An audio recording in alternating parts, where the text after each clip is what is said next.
That is vlog number 4. It's the 27th of May 2025. So this room is part of a house, and this house was birthed in the spirit in 1999, because I was in Malaysia in 1999 for 4 weeks on a residential conference, AIM, Apostolic Impartation Ministries. And 2 weeks into this conference, the man of God was speaking and teaching on pioneers, breakthrough leaders, governmental churches, and we're all there writing notes, 90 degrees heat, mosquitoes, lizards on the wall. And he stopped and he said this: your house is within you. And then he carried on talking. Now, I don't know about anybody else in that room, but me, my spirit grabbed that word, because prior to this, both me and Linda, who were living in a 3-bedroom house, we needed another bedroom, and we'd been talking about it. We'd been looking at different houses.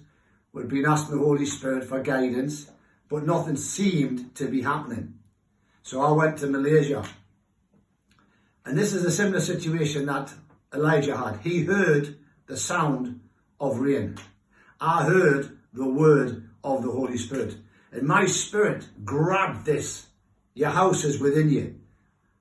And I started to pray in tongues, but not in a way that I'd prayed in tongues before. This was more focused. This was more intense. And not only was I speaking in tongues, but my stomach muscles around this area here seemed to go rock hard, like this desk here. And everything seemed to be locked in to this word. And I started to push and push and push and speak in tongues and push and push. Under my breath, it was intense and it was highly focused. And then after about 30 minutes, there was a release. And the best way I can describe it is that when the woman with the issue of blood touched Jesus, he said that power had gone out of him. Something left us after about that 30 minutes. 2 weeks later, I arrived back in Newcastle, back in the UK. And Linda says to us, we've got the keys to the house. And we should be given the keys to a 4-bedroomed house on 3 levels, which we are now in, which we've been here since 1999. But this house was birthed in the spirit in Malaysia. But if I had ignored that word and hadn't grabbed it with my spirit and started speaking in tongues and pushing and pressing with my spirit in this area, we wouldn't be here. So it is imperative that you hear the Holy Spirit, because a lot of people are wasting their time praying about things that are not going to happen because they're not hearing it in the spirit. It seems like a good idea, or the circumstantial evidence is pushing them mentally and emotionally into praying for things. Get the word of the Lord.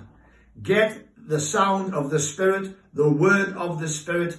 Release your spirit into the Spirit so that you can see what he wants you to do. It is absolutely important that we don't waste time praying on things that are not going to change, because it's outside of the alignment of the Spirit of God for that person's life.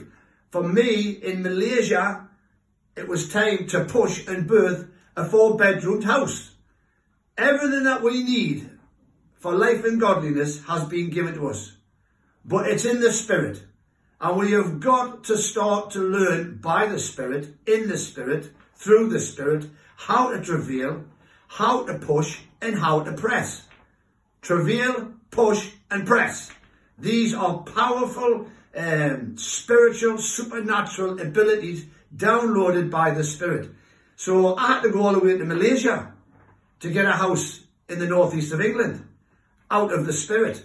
There are things in the Spirit that are yours. They're your inheritance. They've been allotted to you. But unless your ears are open and you grasp them in the Spirit and birth them, they're never going to happen. We must grab our inheritance, which is in the Spirit, and start to push and start to travail and start to press. So whether you are just speaking in tongues, the tongues that you speak need to develop. Whether you've just started to push and travail, that needs to develop. We need to develop and grow in this grace. So remember, Jesus is Lord and he's called you to travail and birth in the Spirit.